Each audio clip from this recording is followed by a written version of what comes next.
boa noite. A gente vai falar um pouco sobre arritmia.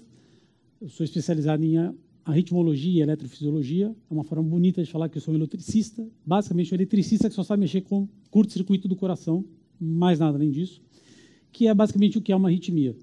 A arritmia é qualquer alteração do ritmo cardíaco normal, o que a gente entende como normal, ou pelo menos normal em um certo contexto. Então, vocês aqui, tranquilos, todo mundo já jantou, está calmo, quase dormindo, a frequência cardíaca tem 60, 50, isso é normal, adequado. A minha deve estar em 120, 130, mas isso também é normal para essa situação, para esse momento.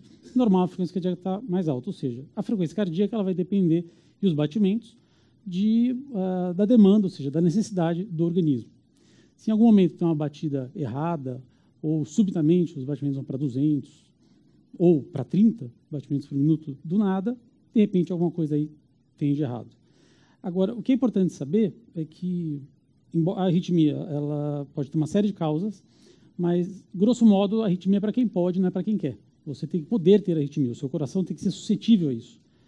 Para ter arritmia, tem que ter um tripé.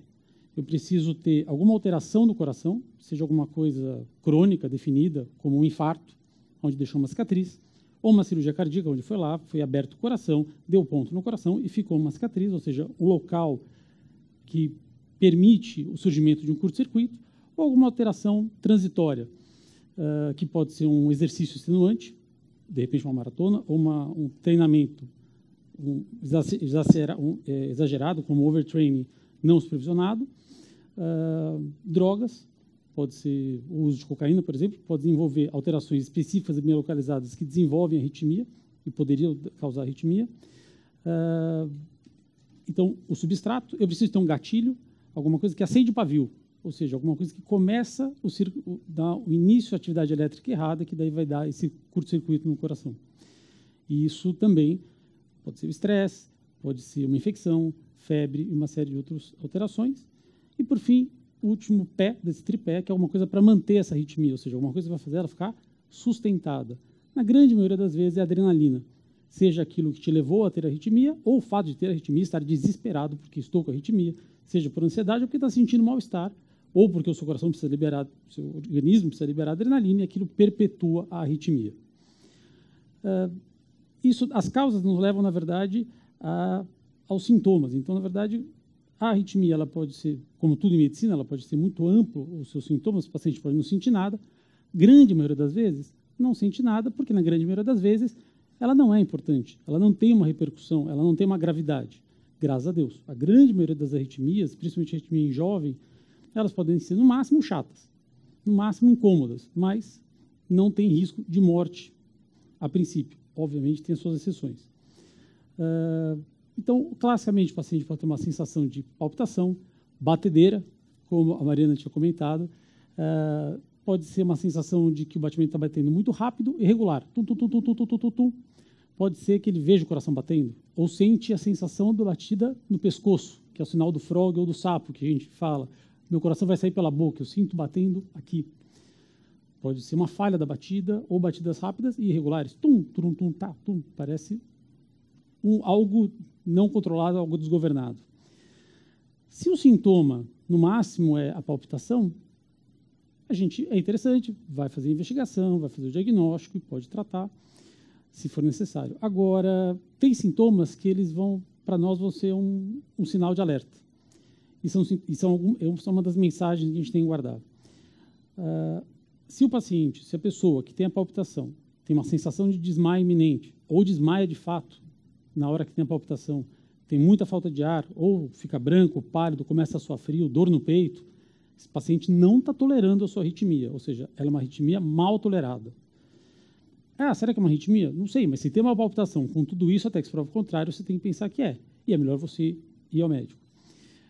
Esses sinais de que a arritmia não é bem tolerada, obrigatoriamente tem que levar a pessoa a uma investigação, seja até, muitas vezes, no serviço de emergência mesmo, para ter certeza que aquilo não é alguma coisa mais preocupante, porque, afinal, não está sendo bem tolerado, e fazer o seu diagnóstico, porque o sonho de consumo de todo arritmologista é fazer um dia um eletrocardiograma da pessoa durante a palpitação, o que é muito raro, porque até ele conseguir fazer o seu eletrocardiograma, já se passaram às vezes horas, e a gente perde o diagnóstico. E às vezes e tem trabalho mostrando que às vezes o paciente demora em média 4,7 anos para fazer o seu diagnóstico, principalmente jovem, principalmente se for mulher. Porque ao chegar muitas vezes no serviço, dependendo de como for, ela vai ser tratada como síndrome do pânico. E esses trabalhos são trabalhos de psiquiatria mostrando isso. Então, como eu digo, nosso de consumo é o eletrocardiograma. Cada vez vai ser mais fácil, porque hoje em dia já tem eletrocardiograma de bolso que você liga no seu iPhone e você pode fazer o seu eletro na hora. Mas aqui no Brasil ainda não chegou. Por outro lado, obviamente, se o paciente for diagnosticado uma arritmia de risco, esse paciente já vai ser internado, se Deus quiser, já vai ser tratado. Tem dois grandes grupos de pacientes que a gente tem que diferenciar em relação à arritmia. Um é o paciente com coração normal e o outro é o paciente com coração doente. O paciente com coração doente, esse é o que me preocupa mais. Se já tem uma doença, já teve um infarto prévio, já teve angioplastia, já tem uma cicatriz, a força do coração já é menor, doença de Chagas, que é o carro-chefe em grandes regiões do Brasil, esse paciente, até que se prove o contrário, eu vou ter que provar que isso não é uma deterioração daquele coração e que essa arritmia que ele tem não pode ser um sinal de maior mortalidade. E o que eu posso fazer para intervir e tentar diminuir essa mortalidade? Eu tenho que provar que esse paciente não tem risco de morte precoce, iminente morte súbita. O outro grupo é o paciente com coração normal, principalmente o jovem, e principalmente aquele que não tem doença nenhuma. Grande maioria das vezes são pacientes realmente que as arritmias não têm uma preocupação maior, mas sempre tem que ser avaliado e investigado. Tem casos e casos. E o pior é que esses pacientes jovens, quando a arritmia é fatal, são os que mais marcam a gente. Seja porque é um familiar ou seja porque é um jogador de futebol que estava na televisão, dá a ideia de ser alguém muito saudável e, de repente, correndo atrás da bola, cai no chão e já cai morto. Nesse paciente com coração normal, tem um subtipo que cada vez a gente tem que lembrar mais, que é o do atleta semiprofissional. Então, cada vez mais a gente tem o pessoal correndo. A Ana vai correr uma meia maratona, que ela tinha comentado, então cada vez mais o pessoal vai treinando, fantástico, a gente tem que treinar, tem que estimular isso, mas às vezes é interessante ter uma supervisão. Tem conhecidos ou paciente que está fazendo ultramaratona, então, por exemplo, fez Bertioga, Maresia sozinho. É uma corrida de peso. E é bom ter o acompanhamento, porque o treinamento errado também pode criar situações no seu coração que permitem arritmia. Então, obviamente, sempre tem que ficar atento e, principalmente, sintomas de arritmia durante o esforço é um grupo específico que esse vai ter que ser avaliado e, até que se prove o contrário, suspender por completo a atividade física, até provar que pode fazer com segurança a sua atividade física. O bom é que a grande maioria das arritmias, como é benigna, não precisa de tratamento. O tratamento vai depender do quê? Basicamente, de sintoma. Então, se tem sintoma, a princípio a gente vai tratar, nem que seja só para aliviar o sintoma do paciente, mesmo ela sendo benigna, e, obviamente, se tem risco de morte, ou algum risco inerente àquela arritmia para o trabalho daquele paciente. Por exemplo, não pode ser piloto de avião, não pode trabalhar em grandes altitudes, não pode ser motorista de coletivo, por exemplo, você vai colocar a vida de alguém em risco. Então, muitas vezes, se ele tratar, aí ele pode ter a profissão dele, até o atleta profissional mesmo. Então, o tratamento pode ser desde medicação para o paciente que tem sintoma. A gente tem uma gama grande de medicações, então dá para a gente ir trocando medicações, se uma não funciona, outra não, e outra funciona.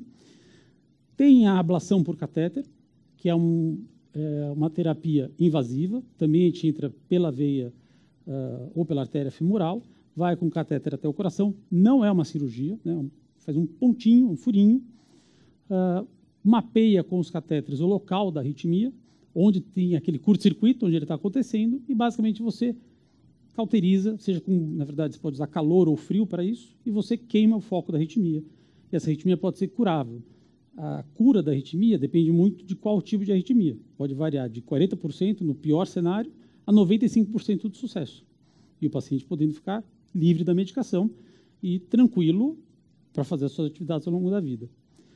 Para aqueles pacientes que têm uma frequência cardíaca, ao contrário, muito baixa, menor do que 50, 40, 30 batimentos, na verdade, não vai adiantar queimar muita coisa. Se você queimar, só vai piorar. Então, na verdade, muitas vezes a gente tem o marca-passo, que é um ótimo suporte, embora tenha ainda uma visão distorcida, obrigado, em relação ao marca-passo, dando a ideia de que se eu vou colocar o marca-passo, já está próximo da morte. E não, na verdade, o marca-passo hoje, cada vez mais, é para permitir que você faça tudo que for possível e ter a sua vida normal.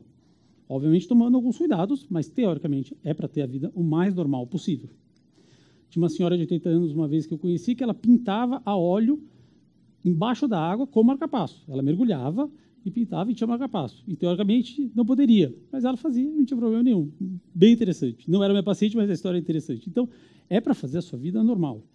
E para os pacientes que têm um risco maior de morte, efetivamente, existem, e de arritmias rápidas e potencialmente fatais, a gente tem os marca-passos mais diferenciados, que podem até tratar a arritmia ou reverter a arritmia dando choque. Então, a gama de tratamento é enorme. A única coisa que não pode deixar passar é que, se tem o sintoma, não custa nada investigar. Seja uma investigação sumária, mas fazer uma investigação mínima, não precisa ser obrigatoriamente com um arritmologista, mas que seja com um cardiologista ou alguém que tenha experiência para poder realmente tirar a dúvida e poder falar com tranquilidade. Você está bem, a gente só reavalia você daqui a um ano e vai fazer sua atividade física e orientar adequadamente como fazer. Né? Acho que isso que era o principal a ser falado.